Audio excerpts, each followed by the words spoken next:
दूसरी तरफ गांधी जी के भारत आगमन में शुरू में गांधी जी के अहिंसक सत्याग्रह की सफलता से प्रभावित हो कई युवा क्रांतिकारी अहिंसक सत्याग्रह से जुड़े। वे बढ़ चढ़कर भाग लिया, पर असहयोग आंदोलन के स्थगित होने पर इस आंदोलन से जुड़े क्रांतिकारी युवा पुनः क्रांतिकारी मार्ग पर चले गए, क्योंकि युवा क्रांतिकारी का मानना था कि महात्मा गांधी के रचनात्मक कार्यों से स्वराज नहीं मिलने वाला। इस तरह से क्रांतिकारी आंदोलन की दूसरे चरण की शुरुआत हुई, जो 1924 से 1947 तक रहा। इस दौरान क्रांतिकारी गतिविधियों का नेतृत्व चंद्रशेखर आजाद, भगत सिंह, राम प्रसाद बिस्मिल, अशफाक उल्लाह खां, रोशन सिंह, भगवती चरण बोहरा द्वारा किया गया।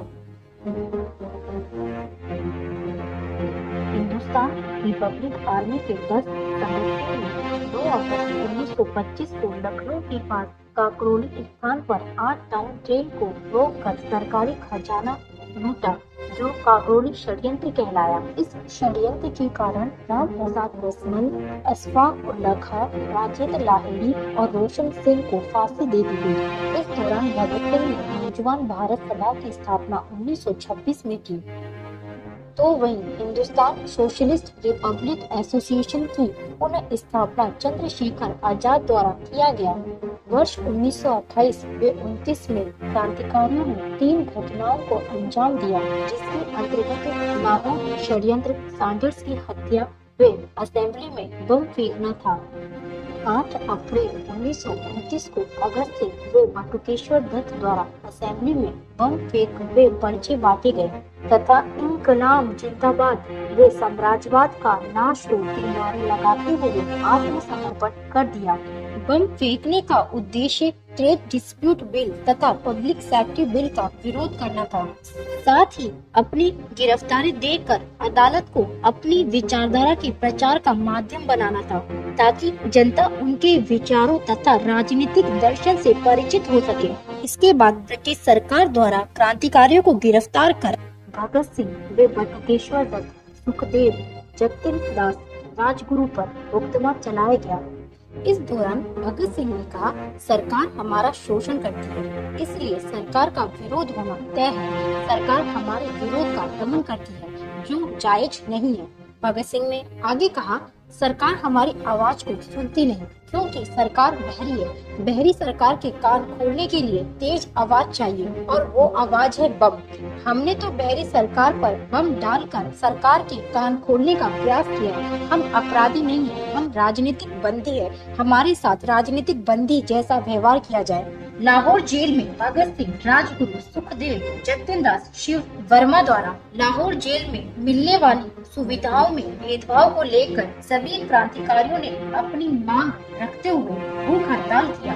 फिर भी सरकार द्वारा क्रांतिकारियों की पूरी मांग नहीं मानी गई, जिससे क्रांतिकारियों ने अपना भूख हड़ताल जारी रखा तथा भूख हड़ताल के कारण 63वें दिन जतिन दास की मृत्यु हो गई। जतिन दास की मृत्यु पर नेहरू जी ने ब्रिटिश सरकार पर तंज कसते हुए कहा कि रोम जल रहा था, हीरो बंशी बजा रहा था, क्योंकि हमारे देश की सरकार युवाओं के मृत्यु शैया पर बैठ बंशी बजा रही है।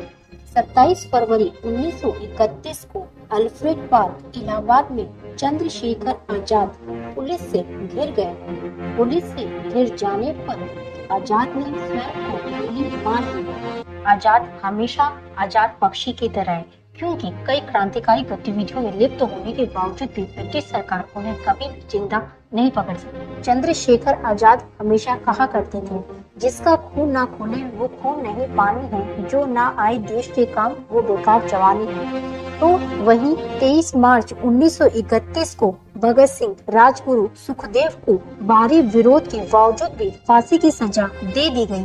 20 मार्च 1931 को भगत सिंह ने फांसी से पहले पंजाब के गवर्नर को पत्र में लिखा, आपके न्यायालय में जो आरोप लगाया गया है कि मैंने ब्रिटिश सम्राट जॉर्ज पंचम के खिलाफ युद्ध छेड़ा है, बगावत की है, इसका मतलब हम राजद्रोह कर रहे हैं, हम युद्ध कर रहे हैं सम्राट के खिलाफ। तो आपको मैं बता दूं कि हम अपराधी बंदी न होकर राजनीतिक बंदी या युद्ध बंदी है। युद्ध चल रहा है दो राष्ट्र के बीच। ये युद्ध क्यों चल रहा है, ये युद्ध कब तक चलेगा, यह युद्ध तब तक चलता रहेगा जब तक मुट्ठी भर परजीवी लोग, जो पूंजीवादी साम्राज्यवादी विचारधारा के लोग हैं, जो शोषण करने वाले लोग हैं, जब तक ये लोग यहाँ की जनता वे प्राकृतिक संसाधनों का शोषण करना बंद नहीं कर देंगे, तब तक ये युद्ध चलता रहेगा। यह युद्ध अनेक रूपों में चलता रहेगा। युद्ध मैंने शुरू नहीं किया, न ही मेरे मरने के बाद समाप्त हो जाएगा। अलग अलग रूपों में आता रहेगा। कभी ये शांतिपूर्ण रूप में तो कभी रक्त रंजित रूप में आएगा। ये आपका वे देश की जनता पर है कि वो किस प्रकार की लड़ाई को चुनते हैं। तो बंगाल में सूर्यसेन द्वारा इस समय क्रांतिकारी गतिविधियों को अंजाम दिया गया। भारत की आजादी में क्रांतिकारियों के योगदान में शहादत को नकारा नहीं जा सकता, क्योंकि एक तरफ जहाँ गांधी जी के नेतृत्व ने ब्रिटिश साम्राज्य की कुर्सी हिलाई, तो वहीं क्रांतिकारियों के अदम्य साहस व शौर्य व मातृभूमि के लिए मर मिटने वाले साहस ने अंग्रेजों की नींद उड़ा दी। इसी तरीके की महत्वपूर्ण जानकारियों के लिए मेरे चैनल को लाइक, शेयर और सब्सक्राइब करें।